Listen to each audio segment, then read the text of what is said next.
எனது இரவு அவள் தூங்கலில், எனது பகல்கள் அவள் பார்வையில், காலம் எல்லாம் அவள் காதலில்.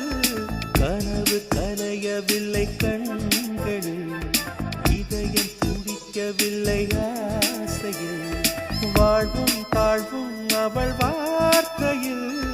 கண்ணுக்குள் இமையாக இருக்கின்றாள், நெஞ்சுக்குள் இசையாக துடிக்கின்றாள். நாளைக்கு நான் காண வருவாளோ, பாலைக்கு நீரூற்றி போவாளோ, வழியோரம் விழி வைக்கிறேன், என்னை தாலாட்ட வருவாளோ, நெஞ்சில் பூ மஞ்சம் தருவாளோ, தங்க தேராட்டம் வருவாளோ, இல்லை ஏமாற்றம் தரு